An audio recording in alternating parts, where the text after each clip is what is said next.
Tim Urban presented one of the most compelling TED Talks of all time. However, in my opinion, he glossed over a key insight that is staring us right in the middle and even addresses his own question that he left unanswered about long-term procrastination.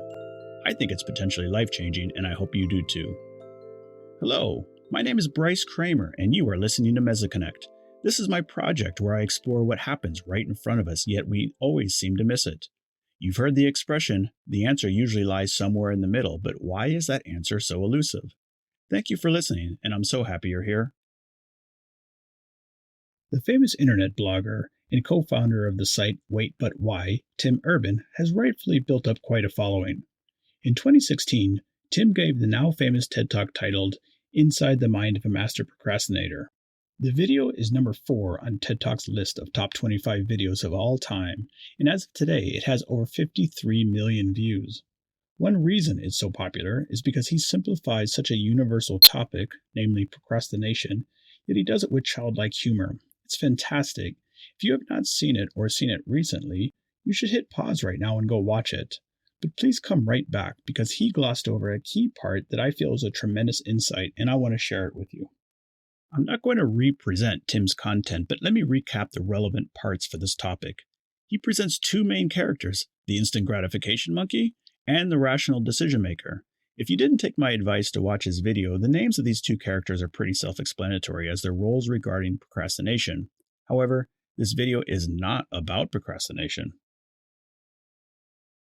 In his talk, Tim later presents a Venn diagram where doing what makes sense is on the right-hand side of the diagram and doing what is easy or fun is on the left. He goes on to say that the circle on the right is largely the hard things and the stuff on the left is what he dubs the dark playground. And this is the part that piqued my interest. He states that sometimes doing what makes sense is also fun or easy, like eating or sleeping. As the theme of MesoConnect, I'd like to call attention that he undersells the significance of what is happening in the middle. It can be so much more than just easy or fun things like eating and sleeping. In fact, if you want to procrastinate less, you should actively, and the key word here is active, try to get in the middle ground as much as possible, or at least stay grounded in this zone. I'm arguing here that this is the optimal place to be. Confucius said, "Choose a job you love, and you will never have to work a day in your life." What are your aspirations? Not generally, but specifically. Pick something that you hope to achieve, something big. In the corporate world, this might be an industry-leading e-commerce website or financial system. As it applies to you personally, this might be something like having a meaningful career or be competitive in your age bracket in your favorite sport. Maybe it could be to have the nicest garden in your neighborhood. Whatever your aspiration is, it should be significant, not something that you can do in the short term. In fact, don't confuse goals with aspirations, as goals are distinct from aspirations. Your goals should align with your aspirations, but should be achievable within a time frame of, say, a year or so.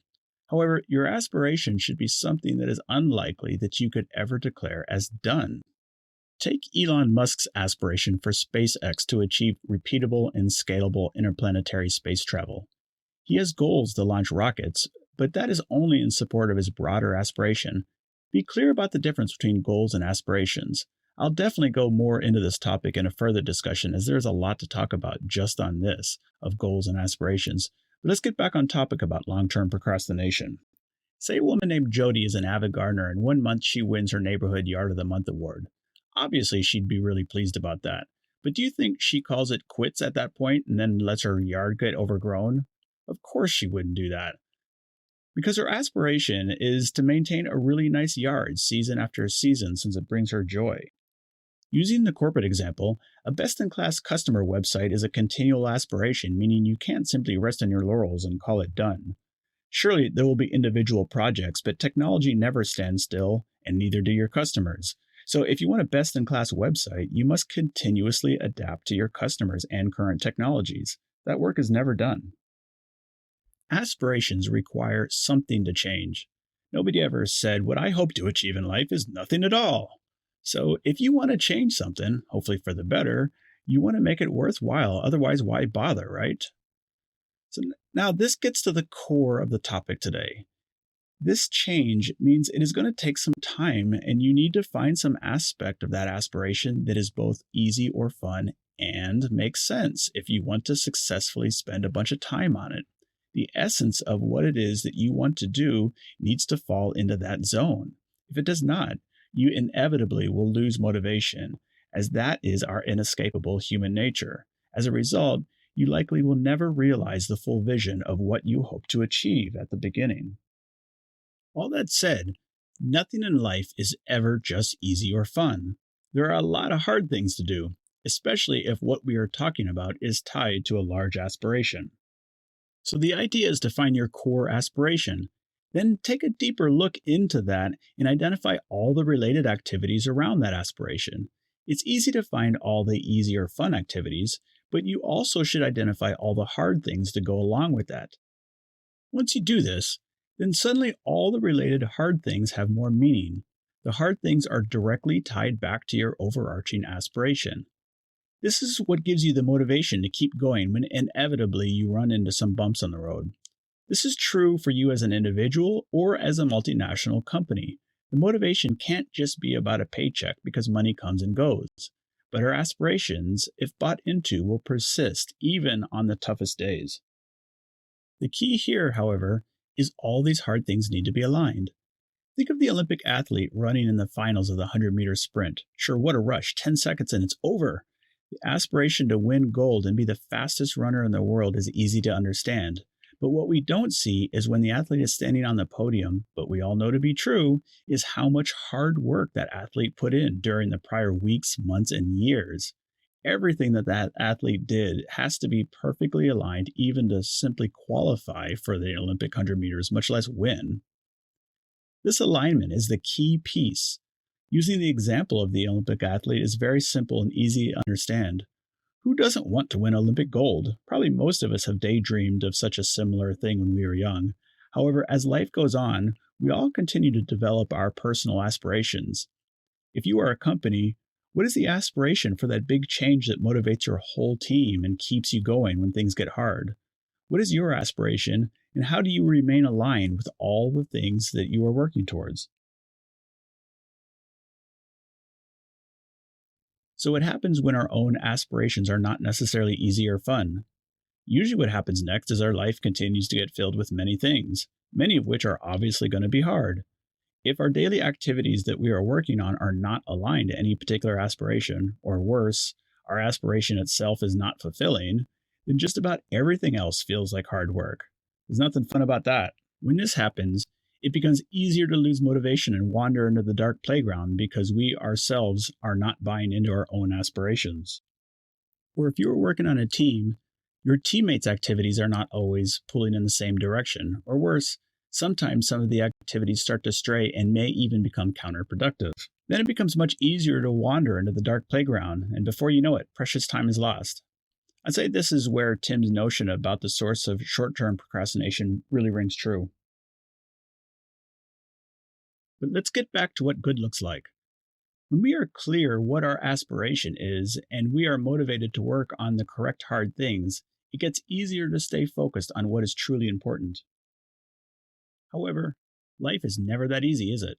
Nothing stays static, and life continuously throws new curveballs at you.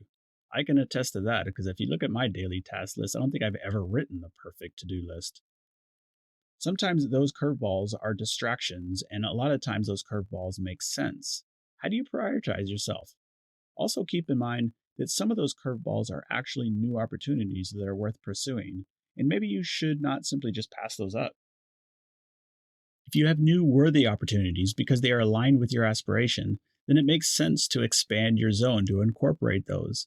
But you do so with the confidence in knowing that those items are all in alignment. The items that are not in alignment, you can make choices to eliminate those, delegate those, or simply ask for help. You might even have easy or fun things that make sense to do but are not aligned. While you'd prefer not to, you'd feel okay about eliminating those as well. Finally, many of those temptations that lead you into the dark playground are naturally eliminated because you have inherent motivation. If you find yourself in the dark playground, and who among us hasn't, then you probably should revisit your aspirations and goals. Perhaps this might be a symptom of something that might be misaligned. So while procrastination won't be solved today, I hope you can find some inspiration here to help out to avoid what Tim calls long term procrastination. What I find interesting is these notions I'm presenting here hold true for you as an individual just as much as it does for a large organization.